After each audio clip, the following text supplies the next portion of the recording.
Welcome to the Velvet Story, where emotions breathe, silence speaks, and every heartbeat is a tale waiting to be told. Today's episode, Chapter 40, is one of loss, longing, and love that refuses to fade. Let's begin. That was the last thing they ever wanted to hear in this entire universe. Dave was shocked, and the ground slipped from beneath Man's feet. How could Babaji do this to him?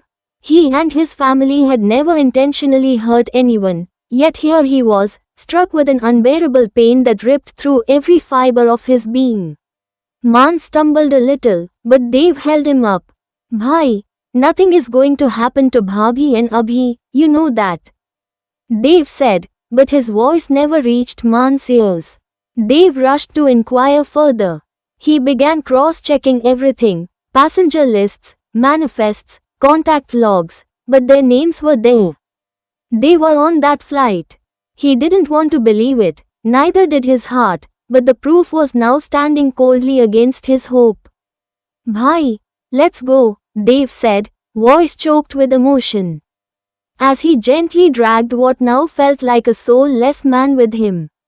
They reached home. Dadi Ma, their flight crashed. What? No, this can't be true. Nothing is going to happen to them. Dadi cried out, her voice trembling. Geet, Abhi, and everyone, they're fine. They have to be fine. Prema looked at her son's broken state and her heart shattered. Man, listen, Babaji won't let anything happen to Geet and Abhi. He just won't. But Man didn't respond. He was lost in a silence too loud to ignore. Dave, did you cross-check everything? She asked, clinging to the last string of hope. Yes, he nodded, the weight of his confirmation heavier than words could carry. Meera arrived just then and caught the last line. What happened? She asked urgently. The flight they were on, it crashed, Dave whispered. Meera froze. No, please Babaji, no, she murmured, her legs giving way as her mind refused to accept the truth. Annie looked at her brother, who was staring blankly into nothingness. She walked up to him slowly. Bhai, maybe they didn't board the flight, maybe something changed last minute. But Man didn't respond. He just walked away, numb. That was the toughest moment for everyone. But for Man, it felt like someone had snatched his very soul. He had always been on good terms with Rosie and Rocky. They had helped him in everything, from the very beginning until now. And then, his baby, Abhinav, maybe not connected by blood, but the heart, oh, the heart always forms deeper ties than blood ever could. And most of all, Geet. His life, his air, his every breath. Maybe it sounds selfish, but how could he live without his very breath? Man walked up to the terrace, the wind cold against his tear-streaked face, and began recalling the moments of last night. Why didn't I guess it then?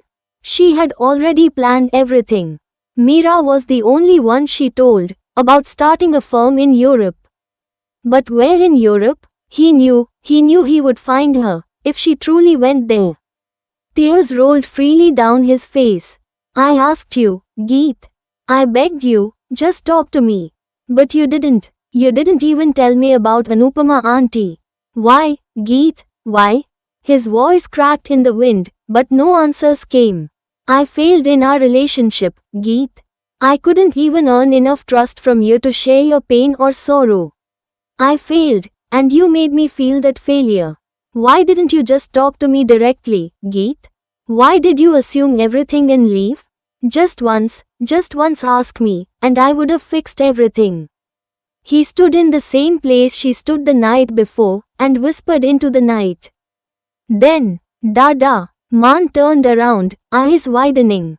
Abhi, he whispered, completely stunned. Man ran towards him, falling to his knees and wrapping him in a trembling embrace. Abhi wants to play hide and seek. I'm hiding and Dada will find me, Abhi giggled. Dada will always play, Abhi. Go hide. Abhi ran off and hid behind the curtains. Man smiled, broken yet moved by the child's innocence. Where is Abhi? Man said, looking around. I'm hiding, Dada, came the cheerful voice. Oh, I can't find my Abhi, oh no. I'm tired, Man said dramatically. Dada, I'm here. Abhi jumped out from behind the curtain. I lose, and my Abhi wins. Man said, clapping. Abhi laughed and started dancing in pure joy. But as Man returned to the curtain again, Abhi wasn't there. Gone. Please, Abhi, don't go so far from your Dada, that I can't even find you. Man broke down, sobbing. Abhi, come to your Dada, please. But no one heard his cries, no one, except his family, who stood behind, silently weeping. Dave and Annie moved forward to console their brother, but Amar stopped them.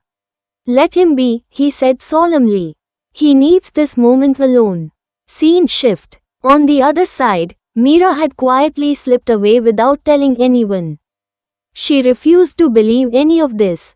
Geet wasn't just her friend, she was her sister. They had known each other since class 3 and had been inseparable ever since. Geet had always shared everything with her. But this time, nothing. She stormed into the hospital and went straight to her father. Dad, Geet left me, and she didn't even tell me why.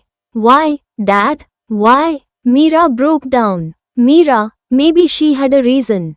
She could have told me, Dad, but she left like a thief in the night. Maybe she'll call you once she reaches, and explain it all. Dad, Meera's voice cracked. Meera, she collapsed into his arms, trembling. Geet's plane, it crashed, Meera couldn't finish. She just sobbed in his embrace. And Dr. Shashank stood still, stunned, grieving, and holding his daughter, while the world around them fell silent. A few days passed like that. Everyone was trying their best to recover from this difficult phase. They kept cheering each other up, smiling through the pain, but who were they lying to? They missed Geet and Abhi so much. They missed the others too, but their absence? It was killing them, slowly, silently. Meera, in these passing days, was coming even closer to the family, emotionally and spiritually. Man always kept repeating, he was responsible for Geet leaving.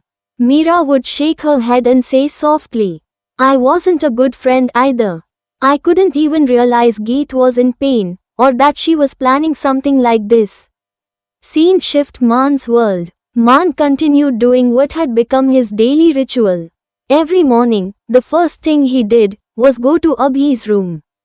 He sat on the floor or leaned against the bed and spoke to his son, as if he was still there. It had become part of his breath, part of his being. Then, Man, he heard her voice. It was Geet. She stood there, wearing a golden-colored sari, that same thread tied on her wrist, the one he had tied. Her mind was filled with vermilion. She looked beautiful, but a little pale. Just like him. Why are you pushing me away, Man? She asked gently. I'm punishing you, Geet, really? Man asked, voice trembling. Yes, just look at me. And what do you expect from me, Geet? Dancing around? Chilling like nothing happened? I want to see you happy, Man. Then come back, he whispered. Geet fell silent. Please, come back, he repeated, voice breaking. I am with you, Man, in your heart. I already told you, Man. My heart, my mind, my soul is here. Only my body is not. But I want you, all of you, not just a presence that only I can feel. Tears rolled down his cheeks. Man, I lost something precious too, Geet said, echoing his words from before. More tears slipped from her eyes as she tried to cheer him. Just come back, Geet, and you'll never lose anything precious again, Man pleaded. Come with me, she said suddenly. Where? He asked. Come na, Baba, I'm not kidnapping you, Geet said, a small smile breaking through her sadness. Man followed her. She held his hand, gently dragging him forward. She took him to their room, the one he hadn't stepped into since she left. Geet, I'm not going in there, he said, hesitating at the door. Not even with me? Geet switched on the lights. The room looked just as he had left it that day. Frozen in time. She made him sit on the bed, their bed. The place where their souls had once met. She handed him a folded letter and sat beside him. Now read the entire letter, she said gently. Maan raised his eyebrows. Just look, Geet insisted. He unfolded the letter. Written on the top were words he had ignored that day. Open with a smile. How could he have even noticed that, back then, in all that pain? Geet asked him to turn the letter. He did. Maan, please don't change after my departure. Because I fell in love with the man who was fun-loving, a big flirt. But also the most loving and caring, to his loved ones, and to everyone else. I want my man to remain the same. He read the letter she wrote. Every word felt kissed by her soul. And so, he kissed it back. I love you too, Geet. Please come back. I can't live without you. Maan whispered, voice cracking. I love you too, Geet said softly. She wiped his tears, not with her hands, but with her lips. She gently made him lie down on the bed, covered him with the blanket like a lullaby.